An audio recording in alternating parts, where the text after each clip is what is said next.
7 beats, yeah. Puhunan.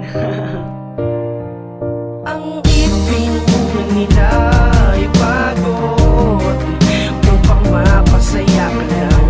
Di alintana ang palakid sa daan. Magawa ng paraan sa magandang dahilan para sa kanilang magandang kinabukasan. Ang realidad sa araw laging bilad, kahit na magkanda binat para maiangat ang pamilyang umaasa mula sa pagtitinda. Ganyan ang gawain ng Pinoy, walang pinag-iba. Dahil ba hindi sila sa pag-aaral nakatapos, kaya ang buhay nila ngayon hindi na makaraos. Mga mabibigat na kalakal, walang gaan. Swerte na pag umuwi may benta na 300. Walang utos ng pinuno, ginagawa nila ng kusang para sa kanyang pamilya. Kahit nadagdag ng utang, mapakain lang ang supling ng ulam na malasa. Magtitinda di alintanang peligro sa kalsada. Sila ang tunay na bayani na kailangan mong puriin. Maulan man ang panahon, walang hapas na susugurin. Magbahama ng daan, lagi mong tatandaan, kapag wala ang iyong magulang, walang matatakbuhan. Ang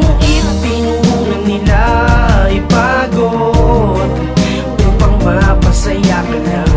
Di alintana ang palakid sa daan. Magawa ng paraan sa magandang dahilan para sa kanilang magandang kinabukasan. Magpapahinga, matutulog sandali. Pagkagising kahit di kumain, basta may kape. Uuwi ng maaga na may dala ng almusal. Kapag pinalad may sopas, kapag wala ay pandesal. Di ba ganyan ang ina o amang nagtitinda? Kahit hirap titiisin, basta mapasaya nila ang anak na humiling ng damit sa kaarawan. Katumbas ng bawat ngiting, sayang walang mapaglagyan. Magtatrabaho ang gabi ay ginagawang umaga upang maisan tabi ang pagod sa pag-alaga. Diba ang sakit tignan? Kahit na umuulan, nakabalot sila ng plastic para di maambunan. Di alintana ang sakit sa pamumuhay mapait. Pipiliting ipaglapit tamis sa nakaw na saglit upang pagod ay maibsan.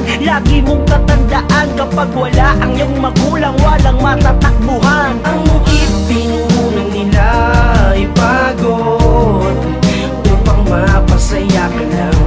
Di alintana ang palakid sa daan. Magawa ng paraan sa magandang dahilan para sa kanilang magandang kinabukasan. Sila ang dahilan kung bakit ko to nasulat. Ang binubungan ng barya mula sa dobleng pagod puyat. Mga palakad-lakad na paa, mga lupat patak na pinandilig sa lupang masuklian ng galak. Naiibsan ng paghihirap sa paggalak at pagmano. Sa kinitang buena mano, bilin ang segunda mano. Bumubuhay sa panindang maliit lamang ang presyo. Yun ang tanging nasilungan, walang permanenteng pwesto. Ang puhunan ay paa, pawis, pagod at dugo. Kung may tawad ang paninda, ngunit pag-ibig ay buo na sa pamilya. Nakaalay ang tiyaga at pagsisikap. Di papakitang hirap kahit na meron siyang sinat. Ang binat di nalalayo sa kanyang nararamdaman. Wag lang lumiban sa araw, patuloy niyang hadlangan ang dakila ng tahanan. Lagi mong tatandaan, kapag wala ang iyong magulang, walang matatakbuhan. Ang ipinunan nila ay pagod